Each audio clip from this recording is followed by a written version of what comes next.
ibi tá a wà yìí Gáà ni Sábò Gáà ní iwájú ilé epo Keto ibẹ̀ nílé yìí wà. Ọ̀nà kan wà adjacent ilé epo Keto yẹn, ilé gogoro yìí tẹ́ ń wò yìí, ibẹ̀ nílé náà wà. Ilé yìí ni ilé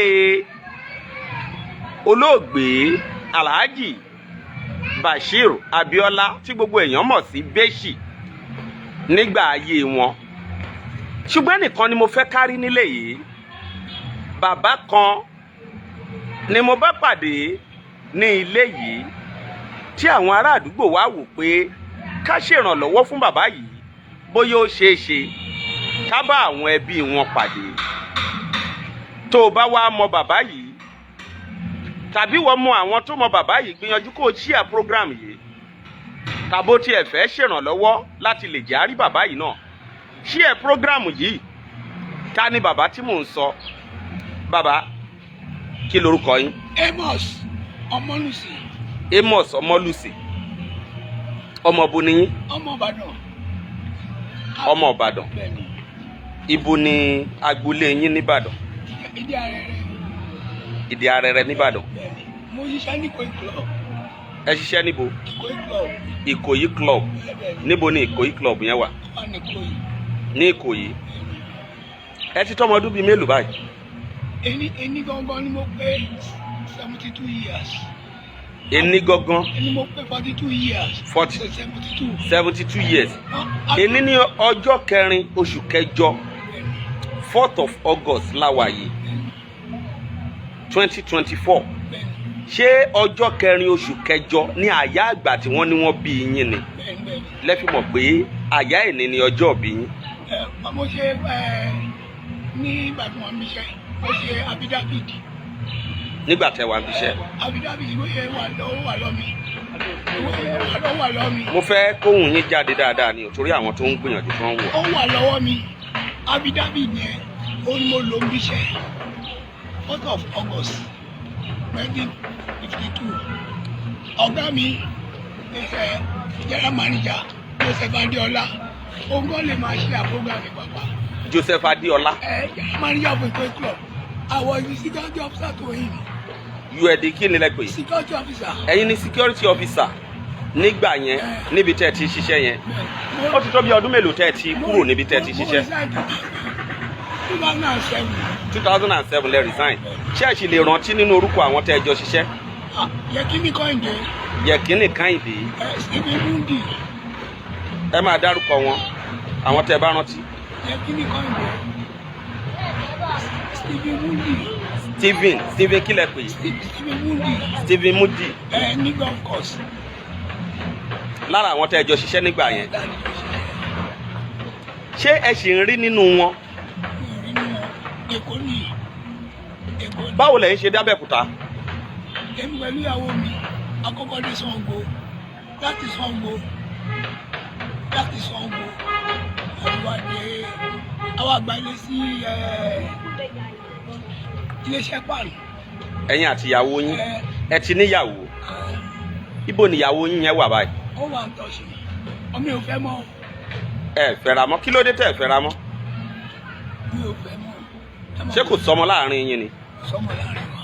Kò sọmọ láàrin yín. Kí lorúkọ ẹni yẹn? Tóyìn Marcus. Tóyìn Marcus lórúkọ ìyàwó yín yẹn. Ṣé ẹ ṣì ń gbúrò wọn àbẹ́ ẹ̀ gbúrò ẹni yẹn náà mọ́? Ìgbà tí mo ti wà nílé iṣẹ́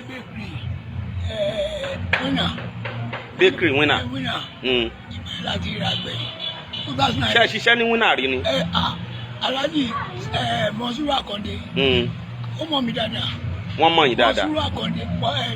Alhaji Monsuru Adio. Ọmọ bàbá orí adé. Ó lè fẹ́ràn mi. Ó jẹ́ tó jẹ́ pé bàbá orí adé ló fà mí lọ́wọ́. Mi ò jalè.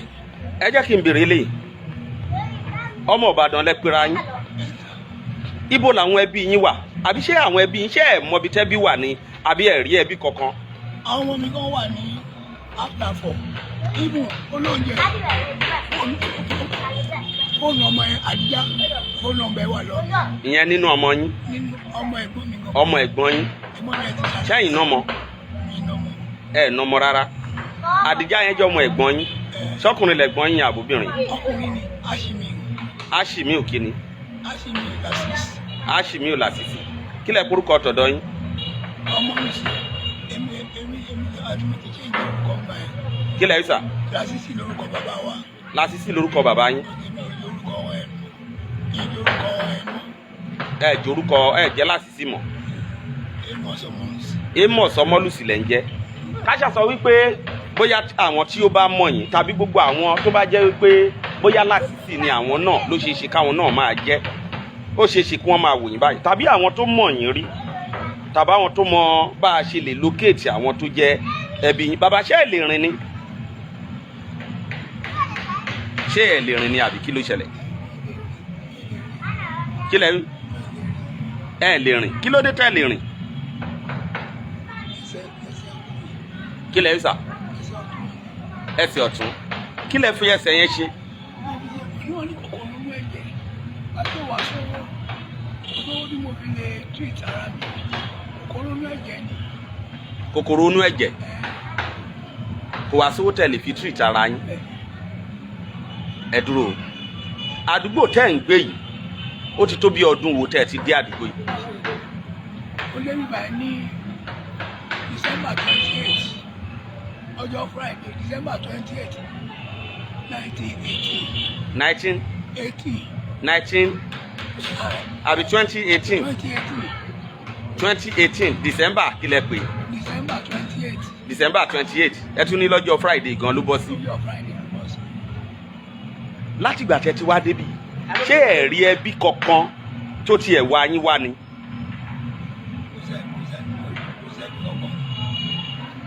ẹ rí ẹbí kankan tó ń wá yín wá. Hasan Adeolu Aro ṣe rí nǹkan tẹ́ lè ṣe ni pé ẹ bá mi share kíní bàbá yìí ẹ bá mi share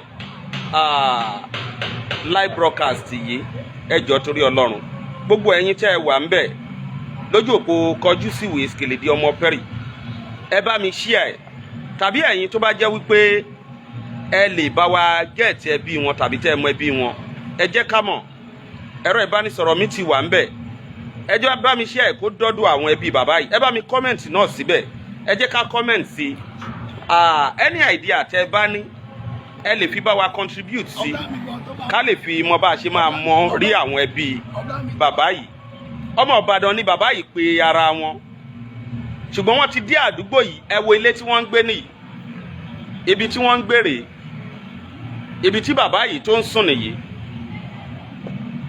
ibi tó ń sùn nìyí ibi tó ti ń dáná rèé ibi tí bàbá yìí ti ń dáná rèé ṣẹ́tìrì ihun tó fi ń dáná nìyẹn ihun tí bàbá yìí tó fi ń dáná òun lẹ̀ ń rí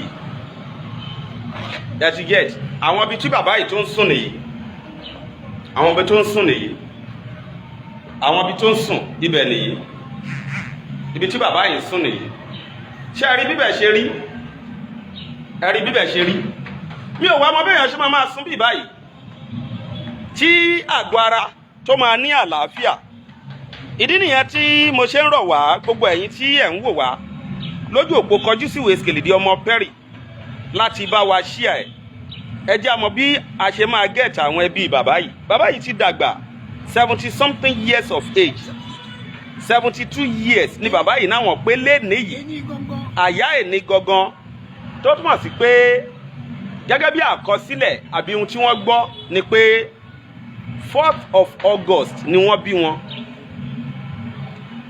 ọjọ́ 4 nínú oṣù kẹjọ òun ni wọ́n bí bàbá yìí ìdí nìyẹn tí wọ́n ṣe ní àyá ẹni yìí gan gbà òun ni ọjọ́ bí àwọn ṣùgbọ́n èyí tó ṣe pàtàkì ní àlàáfíà àti bí a ṣe máa locate àwọn ẹbí wọn tí wọ́n bá ní nǹkan kan tó wá wò pé ó yẹ kó o ṣe tó lè fi ṣèrànlọ́wọ́ ìwọ náà gbìyànjú kó o ran bàbá yìí lọ́wọ́ tó bá ní nǹkan kan tó lè fi ràn wọ́n lọ́wọ́ gbìyànjú kó o ràn wọ́n lọ́wọ́ ó lè kàn sí mi lórí nọ́mbà mi ó ti wà ń bẹ̀ +234 08069571835 fún ẹ̀yin tí ẹ wà outside Nigeria.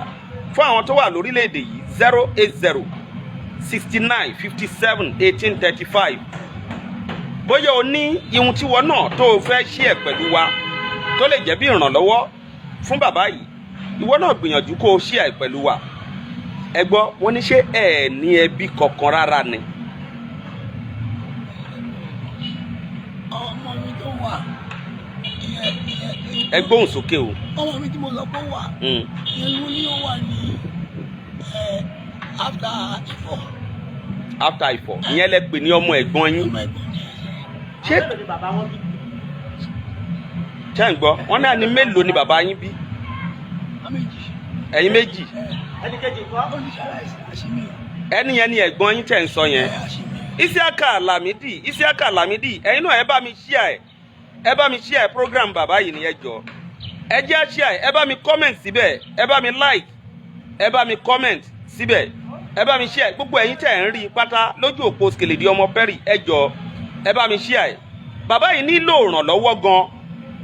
Bàbá yìí nílò ìrànlọ́wọ́ gan. Bàbá yìí ó ti dàgbà ó nílò ìrànlọ́wọ́. Mo ní ṣé bàbá yìí lè rìn wọ́n ní àwọn ò lè rìn wọ́n ní ẹsẹ̀ yìí òun ló ń yọ àwọn lẹ́nu tó ń dà wọ́n láàmú. Ó ṣeé ṣe kí wọ́n náà ní nǹkan tó lè fi ràn wọ́n lọ́wọ́. Gbìyànjú pé nọ́mbà mi yẹn bó jẹ́ WhatsApp náà ni nọ́mbà yẹn náà ni WhatsApp nọ́mbà yẹn òun ni WhatsApp. Ẹ jẹ́ gbìyànjú ká ran bàbá yìí lọ́wọ́. Ibi tí bàbá yìí ń gbé ò dá o. Ibi tí bàbá yìí ń gbé ó kọjá bẹ́ẹ̀. Ilé tí ò ní lẹ̀kùn tí ò ní wíńdò. Bójò bá ń rọ̀ lórí bàbá yìí ni. Bóòrùn bá ń mú lórí ẹ̀ ni. Bọ́yẹ́ ń mú lórí ẹ̀ ni. Atótútù gan pàápàá orí bàbá yìí ni. Ẹ máa wò ẹ jẹ́ ká wo ti ewu orí. Ká wo ti ewu orí mọ́ bàbá yìí lára. Gbogbo wa pátápátá. Ìwọ tó o bá mọ̀ pé o nírànlọ́wọ́ kan tó o lè ṣe fún bàbá yìí. Gbìyànjú pé nọ́mbà mi tàbí kẹ́ ẹ send message bẹ́ẹ̀ ṣe ń rí ètò yìí ẹ máa wo àgbàlagbà bí bàbá oníbàbá ṣe ń sunkún. Ẹkún alẹ́ òní jẹ́ ti yín gbogbo ẹ̀yin tẹ́ ń wo ètò yìí tẹ́ ń share ẹkún alẹ́ òní jẹ́ ti yín o. Ẹkún àárọ̀ òní jẹ́ ti yín ẹkún ọ̀sán òní jẹ́ ti yín. Ọjọ́ ogbó yín òní jẹ́ ìnira. Ẹ ní sùntà ẹ ní di asùntà. Ẹ wo bàbá yìí bàbá oníbàbá. Ẹ jẹ́ gbìyànjú ká ràn án lọ́wọ́. Ẹ jẹ́ wá àwọn ẹbí wọn. Ihunkóhun tí wọ́n bá lè fi ran bàbá yìí lọ́wọ́ ìwọ pè mí. Bó jẹ́ nǹkan jíjẹ gan ló lè fi ran bàbá yìí lọ́wọ́ pè sí nọ́mbà mi yẹn. Ihunkóhun tó bá lè fi ràn wọ́n lọ́wọ́ gbìyànjú. Tí wọ́n bá ní ohun tó lè fún wọn tẹ́sẹ̀ wọn yìí tó máa fi wà padà tí bàbá yìí máa fi lè rìn. Gbìyànjú ṣe gbogbo ohun táwa náà ń ṣe lénìí à ń kọ sílẹ̀ ní torí pé story kan là ń kọ sílẹ̀. Olúgbénga Sàrùmí gbogbo yín ẹ máa bá mi share. James Isaye ẹ máa bá mi share ẹ bá mi pín ti bàbá yìí. Ẹ jẹ́ share ẹ jẹ́ ràn bàbá yìí lọ́wọ́ ká dìde ìrànlọ́wọ́. Àmọ́ ẹni tó máa ràn wá náà lọ́wọ́. Ẹ ti ẹ̀ gbìyànjú ẹ jẹ́ àrò ti ogbó ẹ jẹ́ àrò ti ewu orí. Torí pé gbogbo wa pátápátá náà là ń gbàdúrà ká dàgbà. Tọ́lọ́run dẹ̀ máa jẹ́ àdàgbà tá a máa dògbò. Ṣùgbọ́n ogbó wa ń kọ́ báwo ló ṣe máa rí ńgbà tá a bá dàgbà tá a bá dògbò. Báwo la ṣe fẹ́ rí? Irú èèyàn wo la fẹ́ yà nígbà yẹn? Ẹ jọ̀ọ́ nítorí Ọlọ́run. Gbogbo ìwọ tó o bá mọ̀ pé ẹlẹ́yinjú àánú ni ẹ́. Gbogbo ìwọ tó o bá mọ̀ pé onírànlọ́wọ́ ni ẹ́. Ẹ máa wo ti bàbá yìí. Ẹ kàn jẹ́ á ṣèrànlọ́wọ́ fún ti ogbó. Ogbó ni ẹ jẹ́ ràn lọ́wọ́. Jamiu Saheed Alabi ìwọ náà ti wà ń bẹ̀ ẹ bá mi share program yìí. Gbogbo yín pátápátá ẹ máa bá mi share ẹ bá mi pín ẹ bá mi comment síbẹ̀. Gbogbo ẹni tó bá ní ìrànlọ́wọ́ kan tó lè ṣe fún bàbá yìí ẹ má hesitate láti pe nọ́mbà mi yẹn. Ẹ má hesitate láti message mi ní WhatsApp. Ohunkóhun tẹ́yin bá lè fi ṣe ìrànlọ́wọ́ ẹ gbìyànjú ẹ já fi ṣe ìrànlọ́wọ́ fún. Ohunkóhun tó o bá ní ọ̀nà tí wọ́n bá mọ̀ tó lè fi ran bàbá yìí lọ́wọ́ ẹ jẹ́ ràn án lọ́wọ́. Ẹ wo bí bàbá oníbàbá ṣe ń ké. Ẹ wo ẹni ẹlẹ́ni àgbàlagbà. Bàbá yìí ò lè dìde mọ́. Yàtọ̀ sí pé kò lè dìde. Yàtọ̀ sí pé bàbá yìí ò lè rìn mọ́. Ibi tó ń gbèrè o. Ibi tó ń gbèrè. Ilé tí bàbá yìí ń gbèrè. bẹ́ẹ̀ sì rèé báwo ló ṣe ń jẹ báwo ló ṣe ń mu ọlọ́run má jẹ́ ajẹun tá a bá rí ṣebí téèyàn bá tiẹ̀ rí nǹkan ló máa jẹ bàbá yìí ò tiẹ̀ wá rí nǹkan tóun máa jẹ rárá ẹ wo ibi tó ń gbé ẹ wo ibi tó ń gbé ẹ wò òun rèé ehun tó fi ń dáná rèé ehun bàbá yìí fi ń dáná rèé òun rèé ẹ wò ṣé ẹ ti rí ehun tó fi ń dáná rèé ibi tó ń sùn rèé o ibi tí bàbá yìí ń sùn rèé ibi tó ń sùn rèé ohunkóhun tí wọ́n bá máa fi ràn án lọ́wọ́ gbìyànjú kó ràn án lọ́wọ́ gbìyànjú ràn bàbá yìí lọ́wọ́ bójówó gan ni ló fẹ́ fi ràn án lọ́wọ́ ìwọ sẹ́ǹdì ẹ̀ tó bá ti sẹ́ǹdì ẹ̀ tó bá jówó náà ni lára ìrànlọ́wọ́ náà nìyẹn tí 500 naira tó bá ń di púpọ̀ tí 500 naira tó ń di mẹ́wàá tó ń dogún tó ń dọgbọ̀n tó ń dọgọ́rùn-ún 500 naira ó ní nǹkan tó máa ṣe nínú ayé bàbá yìí ẹ gbìyànjú ẹ já ran bàbá yìí lọ́wọ́ bàbá tí mo ríre o tí mo mú wá fún yín lónìí ẹ jẹ́ kí n fi àkáǹtì síbẹ̀ torí pé ó ṣeé ṣe ká lè rí àwọn tó jẹ́ ẹlẹ́yinjú àánú tẹ́ máa fẹ́ wò pé nínú àwọn tẹ́ ń wo bàbá yìí tẹ́ máa fẹ́ wò pé ẹ fẹ́ ṣèrànlọ́wọ́ fún ẹ jẹ́ kí n fa àkáǹtì síbẹ̀ kó má dàbí pé kò sí àkáǹtì ń bẹ̀ 305 621 4786 305 621 4786 Salami Saheed Adédèjì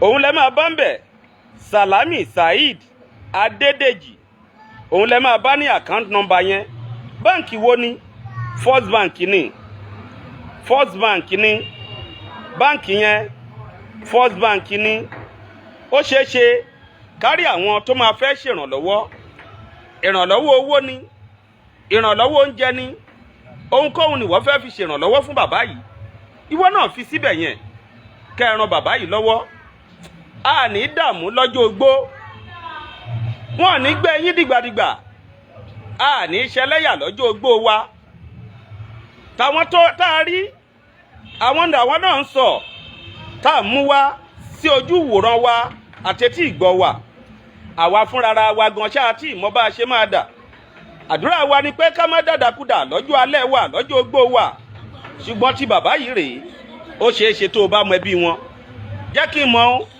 Adédèjì Salami lórúkọ tèmi Skeledy presenter akíkanjú ọmọ bàbá ẹ̀ akíkanjú ọmọ Perry account number mi ni mo fi síbẹ̀ yẹn account number mi ni 305 621 4786 Salami Saheed Adédèjì First Bank account ni ẹ bá mi gbìyànjú ká ẹ já ran bàbá yìí lọ́wọ́ ẹ já mú bàbá yìí kúrò ní ipò tí wọ́n wà yìí bá àti ẹ lè mú wọn kúrò tán ẹ já mú wọn kúrò ní ipò tí wọ́n wà díẹ̀ yìí ẹ máa wo bí eṣin náà ń ṣe tiẹ̀ nínú ẹsẹ̀ wọn eṣin náà ó ń ṣe tiẹ̀ torí ẹ̀ làwọn àgbà ṣe máa ń ní tíyà ńlá tó bá gbéni sánlẹ̀ kékeré náà á tún máa tún gorí ẹ̀ ẹ máa ṣeun gan-an àwa mọ̀ ọ́ lóore àá máa retí gbogbo ìrànlọ́wọ́ tẹ́ ẹ fẹ́ ṣe fún bàbá.